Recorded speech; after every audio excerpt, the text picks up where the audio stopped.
से related topic, क्योंकि ये बहुत ज़्यादा इंपॉर्टेंट है। ठीक है, इससे क्वेश्चन भी बहुत बनते हैं। तो चलिए वीडियो को स्टार्ट करते हैं, देखते हैं आकलन होता क्या है। और इससे रिलेटेड मैं लास्ट में एमसीक्यू भी पूछूंगी, तो पूरा वीडियो देखिएगा। ठीक है, आकलन क्या होता है देखते हैं। जानकारी इकट्ठा करने की प्रक्रिया। आकलन क्या है? जानकारी इकट्ठा करने की प्रक्रिया, जो कि कब होती है? टीचिंग लर्निंग प्रोसेस के दौरान होती है। और ये एक शॉर्ट प्रक्रिया है, जैसे कि जब कोई टीचिंग लर्निंग प्रोसेस हो रहा होता है टीचर और स्टूडेंट के बीच, मतलब कोई क्लास है और टीचर पढ़ा रहा है और एक जैसे उसने टॉपिक पढ़ाया, ठीक है, उसके बाद उसी टॉपिक से रिलेटेड वो उनसे क्वेश्चन पूछने लगता है। ठीक है, कि बच्चों को समझ में आया है या नहीं, बच्चों से फीडबैक लेना, बच्चों को कितना आया है समझ में, कितना नहीं, इसकी जानकारी हमें मिलती है आकलन से। ठीक है, डिटेल में देखते हैं आगे देखते हैं। आकलन अधिगम को इम्प्रूव करने का एक तरीका है। ठीक है, अधिगम को इम्प्रूव किया जाता है इससे, जैसे कि बच्चे को कोई भी डाउट होता है, ठीक है, अगर हम उसके डाउट को क्लियर करेंगे तो उसकी जो सीखने की प्रक्रिया है उसको क्या करेंगे, हम इम्प्रूव करेंगे। ठीक है, देखिए इसका मेन मकसद क्या होता है, जो भी हम कॉन्सेप्ट पढ़ा रहे हैं क्लास में, जो भी हम टॉपिक पढ़ा रहे हैं, उससे रिलेटेड अगर बच्चों को कोई भी कंफ्यूजन है तो उसे दूर करना ही आकलन का मुख्य उद्देश्य होता है। ठीक है, आई होप आपको समझ में आ गया होगा। आगे देखते हैं आकलन के प्रकार। अब हम देखेंगे आकलन के प्रकार। आकलन के प्रकार होते हैं, दो प्रकार होते हैं, रचनात्मक आकलन और योगात्मक आकलन। इनके जो पार्ट होते हैं इसके नेक्स्ट स्लाइड में हम वो डिस्कस करेंगे।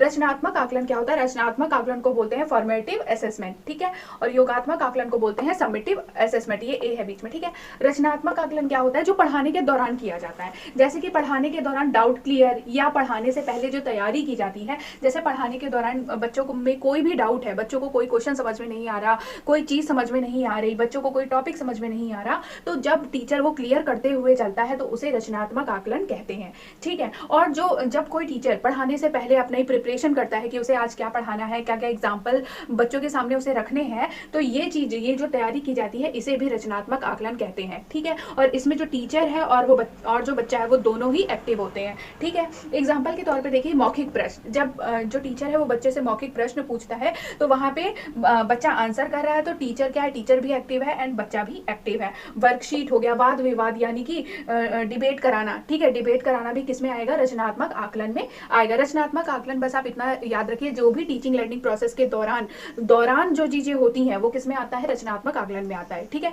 अब योगात्मक आकलन देते हैं। देखिए योगात्मक आकलन क्या होता है? जो टीचिंग लर्निंग प्रोसेस है उसके खत्म होने के बाद, जब पूरी क्लास खत्म हो गई उसके बाद जो आकलन किया जाता है, पूरी क्लास भी नहीं बोलेंगे, साल के अंत में किया जाता है ये। ठीक है, टीचिंग लर्निंग प्रोसेस के अंत में किया जाता है ये योगात्मक आकलन। ठीक है, जैसे कि ईयरली टेस्ट जो होते हैं, ठीक है, ईयरली एग्जाम हो गए, हाफ ईयरली एग्जाम हो गए, तो ये किसमें आता है? ये योगात्मक आकलन में आता है। ठीक है, जो पढ़ाने के दौरान होता है वो रचनात्मक आकलन, और जो पढ़ाने के बाद लास्ट में होता है वो योगात्मक आकलन में आता है। ठीक है, अब हम इसके कुछ पार्ट देख लेते हैं जिनसे क्वेश्चन बनता है एग्जाम में। अब देखिए ये जो मैंने लिखा है ना, ये देखिए फॉर्मेटिव असेसमेंट का पार्ट है। ठीक है, यानी कि रचनात्मक आकलन का पार्ट है ये, और ये योगात्मक आकलन का पार्ट है। ठीक है, तो इनसे भी क्वेश्चन पूछा जाता है। अब मैं बताती हूँ कैसे। देखिए पहला क्या है? Assessment for learning. ये तीनों ही एक दूसरे से जुड़े हुए हैं। ठीक है, ध्यान से देखिएगा। Assessment for learning, assessment for learning मतलब होता है सीखने के लिए आकलन। ठीक है, इसमें ना आपको हिंदी से ज्यादा इंग्लिश में फोकस करना पड़ेगा, क्योंकि हिंदी में सब एक जैसे ही लग रहे हैं। सीखने का आकलन हो गया,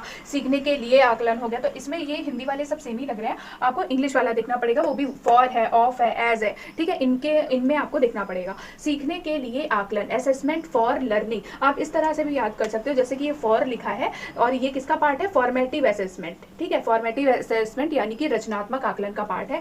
किस तरह से मैं बताती हूँ। इस क्रिया कब होती है? ये प्रक्रिया टीचिंग लर्निंग प्रोसेस के दौरान होती है। दौरान, ठीक है, जो प्रक्रिया टीचिंग लर्निंग प्रोसेस के दौरान होती है, मैंने आपको बताया था, वो रचनात्मक आकलन यानी कि फॉर्मेटिव असेसमेंट होता है। फॉर्मेटिव असेसमेंट का पार्ट ही है असेसमेंट फॉर लर्निंग, सीखने के लिए आकलन। तो ये जो प्रक्रिया है ये सीखने के दौरान होती है, और इसमें दोनों ही, टीचर हो चाहे स्टूडेंट हो, दोनों ही लोग क्या है? एक्टिव होते हैं। इसमें टीचर स्टूडेंट, टीचर और स्टूडेंट दोनों ही क्या होते हैं? एक्टिव होते हैं। ठीक है, दूसरा क्या है? असेसमेंट ऑफ लर्निंग, सीखने का आकलन। असेसमेंट ऑफ लर्निंग किसका पार्ट है? ये पार्ट है समेटिव असेसमेंट का। ठीक है, इसमें क्या होता है? मूल्यांकन, मतलब कि बच्चों की प्रगति हमें देखनी है कि हमने कितना पढ़ाया है बच्चों को, और वो कितना सीख पाए हैं, कितना समझ पाए हैं, वो भी साल के अंत में। ठीक है, कि मूल्यांकन प्रगति है कि हमें बच्चे का मूल्यांकन करना है, ग्रेड करना है, बच्चों को अंक प्रदान करना है, तो ये सीखने का आकलन होता है। इसमें क्या है? देखिए बच्चे ने तो अपना एग्जाम दे दिया, बच्चा एग्जाम देके चला गया, अब क्या है? इसमें केवल टीचर एक्टिव है। इसमें केवल टीचर एक्टिव है, बच्चा एक्टिव नहीं है इसमें। क्योंकि ये कब हो रहा है, ये आकलन जो है ये कब हो रहा है, परीक्षा, बच्चे ने परीक्षा दे दी है उसके बाद आकलन हो रहा है। तो इसमें बच्चा तो एक्टिव है नहीं, कौन एक्टिव है, टीचर एक्टिव है, क्योंकि अब वो बच्चे को ग्रेड प्रदान कर रहा है, बच्चे की कॉपी चेक कर रहा है, ठीक है। और इस प्रक्रिया में क्या था, टीचिंग लर्निंग प्रोसेस के दौरान हो रही थी ये प्रक्रिया, और ये जो प्रक्रिया है वो टीचिंग लर्निंग प्रोसेस के खत्म होने के बाद हो रही है, ठीक है। असेसमेंट एज लर्निंग, इसमें क्या है, बच्चा स्वयं के बारे में देखेगा, ठीक है ना। इसे सेल्फ असेसमेंट भी बोलते हैं, असेसमेंट एज लर्निंग को सेल्फ असेसमेंट भी बोलते हैं। इसमें बच्चा स्वयं पर फोकस करेगा, ठीक है। वो ये जैसे कि मैं एक एग्जांपल देती हूँ, जैसे कि हमने खाना बनाया, ठीक है। खाना बनाने के बाद जब हम उसे टेस्ट करते हैं, मतलब हमने ही बनाया और हम ही उसको टेस्ट करके देख रहे हैं कि खाना कैसा बना है, तो मैं ये क्या कर रही हूँ, मैं ये सेल्फ असेसमेंट कर रही हूँ, ठीक है। जैसे कि मैंने ये स्लाइड तैयार की, इसके बाद मैं आपको पढ़ा, मैं ही तैयार कर रही हूँ, मैं ही पढ़ा रही हूँ, तो ये क्या है, सेल्फ असेसमेंट हुआ। इसी प्रकार से जो बच्चा है, बच्चा खुद से करेगा, खुद से सीखेगा, वो आसपास अपने बच्चों की हेल्प ले सकता है, मतलब पीयर ग्रुप में वो सीख सकता है। तो इसमें क्या है, सेल्फ असेसमेंट को वो तवज्जो देगा, ठीक है। इसमें क्या है कि जो बच्चा है उसने कुछ भी सीखा है तो वो अपने अगल बगल वालों से पूछेगा, ठीक है। पीयर ग्रुप के साथ मिलकर वो अपना खुद का असेसमेंट करेगा, ठीक है, सेल्फ आकलन करेगा इसमें, ठीक है। तो आई होप आपको ये स्लाइड भी समझ में आ गई होगी। इसमें देखिए क्या, फिर भी मैं रिवीजन करा देती हूँ। इसमें देखिए क्या होता है, असेसमेंट फॉर लर्निंग में क्या होता है, शिक्षण प्रक्रिया के दौरान होती है ये, ठीक है। कंफ्यूजन दूर किए जाते हैं, क्लास में बच्चा भी एक्टिव है, टीचर भी एक्टिव है। असेसमेंट ऑफ लर्निंग क्या है, जब क्लास खत्म हो गई है उसके बाद जो आकलन किया जाता है वो असेसमेंट ऑफ लर्निंग के लर्निंग में आता है। असेसमेंट एज लर्निंग क्या है, असेसमेंट एज लर्निंग है, बच्चा खुद का असेसमेंट करेगा, अपना खुद का आकलन करेगा, अपने पीयर ग्रुप के बच्चों की हेल्प लेकर खुद का आकलन करेगा, ठीक है। तो आई होप आपको समझ में आ गया होगा। आप चलते हैं एमसीक्यू की तरफ। तो पहला क्वेश्चन है, क्रिस्टीना ने क्षेत्र भ्रमण के लिए अपनी कक्षा को लेकर जाती है और वापस आने के बाद उसने अपने स्टूडेंट्स के साथ ट्रिप के बारे में चर्चा की। इसे इस तरह समझा जा सकता है, मूल्यांकन के लिए आकलन, मूल्यांकन का अध्ययन, अधिगम का मूल्यांकन या अधिगम के लिए मूल्यांकन। ये प्रीवियस ईयर क्वेश्चन पेपर से ही मैंने लिया है। तो देखिए यहाँ पे मैंने आपको समझाया था, कोई भी प्रक्रिया होने के बाद जो असेसमेंट होता है वो कैसा असेसमेंट होता है, वो होता है असेसमेंट ऑफ लर्निंग, यानी कि अधिगम का मूल्यांकन। तो यहाँ पे क्या लिखा है, क्रिस्टीना ने क्षेत्र भ्रमण के लिए अपनी कक्षा को लेकर जाती है और वापस आने के बाद, ठीक है, वापस आने के बाद यानी कि परीक्षा समाप्त होने के बाद, ठीक है, तो वापस आने के बाद उसने क्या किया, स्टूडेंट्स के साथ ट्रिप के बारे में चर्चा की। तो ये किस प्रकार का मूल्यांकन होगा, ये मूल्यांकन होगा अधिगम का मूल्यांकन, यानी कि असेसमेंट ऑफ लर्निंग, ठीक है। अगर मान लीजिए यहीं पे लिखा होता क्रिस्टीना ने क्षेत्र भ्रमण के दौरान, ठीक है, क्षेत्र भ्रमण के दौरान अपने स्टूडेंट्स के साथ ट्रिप के बारे में चर्चा की, या तो ये लिखा होता कि क्रिस्टीना क्षेत्र भ्रमण के लिए अपने कक्षा को लेकर जाती है और वापस आते टाइम रास्ते में ही, ठीक है, वापस आते टाइम वो अपने ट्रिप के बारे में चर्चा कर रही है। तो वापस आते टाइम चर्चा कर रही है, मतलब कि दौरान ही है, तो ट्रिप के दौरान ही वो चर्चा कर रही है, वापस पहुंच तो गई नहीं है, वापस आते टाइम वो चर्चा कर रही है, मतलब दौरान कर रही है। तो ये क्या होगा, अधिगम के लिए मूल्यांकन हो जाएगा उस स्थिति में। लेकिन इस स्थिति में क्या होगा, वापस आने के बाद की बात कही गई है, तो यहाँ पर होगा अधिगम का मूल्यांकन, यानी कि असेसमेंट ऑफ लर्निंग, ठीक है। नेक्स्ट क्वेश्चन है, एक शिक्षक कक्षा के काम को इकट्ठा करता है और पढ़ता है और फिर छात्र की ज़रूरतों को पूरा करने के लिए अगले पाठ की योजना बनाता है और समायोजित करता है। वह क्या कर रही है, सीखने का आकलन है, सीखने के रूप में आकलन है, सीखने के लिए आकलन है, या सीखने पर मूल्यांकन है।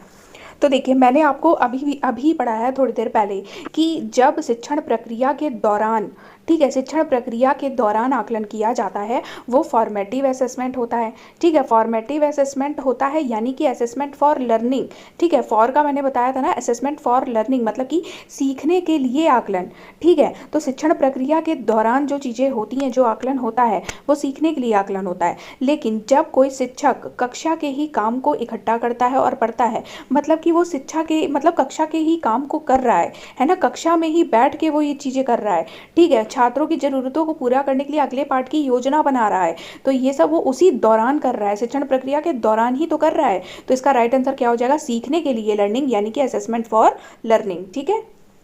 सीखने के लिए मूल्यांकन अभिप्रेरणा को बढ़ावा देता है, अलगाव और रैंकिंग के उद्देश्य से किया जाता है, ग्रेड के समग्र महत्व पर जोर देता है, एक विशिष्ट और एक प्रति मूल्यांकन गतिविधि है। तो इसका राइट आंसर क्या हो जाएगा? तो जब भी आपको कंफ्यूजन हो तो गलत को आप आउट करते चलो, ये सबसे अच्छा होता है। तो देखिए, सीखने के लिए मूल्यांकन एक विशिष्ट और एक प्रति मूल्यांकन गतिविधि है, ये तो कुछ हद तक सही है। ग्रेड के समग्र महत्व पर जोर देता है, ऐसा नहीं है। अलगाव और रैंकिंग के उद्देश्य से किया जाता है, ये भी नहीं। अलगाव करने के लिए कोई भी शिक्षा नहीं दी जाती। अभिप्रेरणा को बढ़ावा देता है या एक विशिष्ट और एक प्रति मूल्यांकन गतिविधि है। तो देखिए, राइट आंसर क्या हो जाएगा? सीखने के लिए मूल्यांकन क्या है? अभिप्रेरणा को बढ़ावा देता है। ठीक है। जब एक रसोइया खाना पकाने के दौरान खाना यहाँ पे चखता होगा, ठीक है, चखता है, यहाँ पर खाना चखता है मतलब टेस्ट करता है, तो यहाँ निम्न प्रकार से हो सकता है। देखिए, ये इसमें क्या हो रहा है? मूल्यांकन और सीखना, सीखने का आकलन, सीखने के लिए आकलन या सीखने के रूप में आकलन। तो मैंने आपको बताया था, एग्जाम्पल के तरह ही बताया था कि असेसमेंट एज लर्निंग यानी कि सीखने के रूप में आकलन में क्या होता है? जब हम सेल्फ असेसमेंट करते हैं, अपना ही आकलन करते हैं। तो एक रसोइया क्या है, वो उसने खाना बनाया और वो उसको टेस्ट मतलब अपने ही द्वारा बनाए गए खाने को टेस्ट कर रहा है, तो वो सेल्फ असेसमेंट कर रहा है, मतलब खुद का ही आकलन कर रहा है कि उसने खाना सही बनाया है या नहीं। तो इसका राइट आंसर क्या हो जाएगा? सीखने के रूप में आकलन। जब इस तरह का क्वेश्चन कोई भी बने तो आप समझ जाइएगा कि सीखने के रूप में आकलन यानी कि असेसमेंट एज लर्निंग ही राइट आंसर हो जाएगा। जब वहाँ पर खुद का असेसमेंट मतलब हम खुद का ही असेसमेंट मतलब सेल्फ असेसमेंट हम करते हैं, सेल्फ आकलन करते हैं, तो वो सीखने के रूप में आकलन होता है। ठीक है, तो ये कुछ इंपॉर्टेंट क्वेश्चन मैंने लिए थे। उम्मीद है आपको वीडियो पसंद आई होगी। पसंद आई है तो लाइक, शेयर एंड सब्सक्राइब किए बिना बिल्कुल भी मत जाइएगा। कल हम डिस्कस करेंगे दूसरा topic. Thank you so much.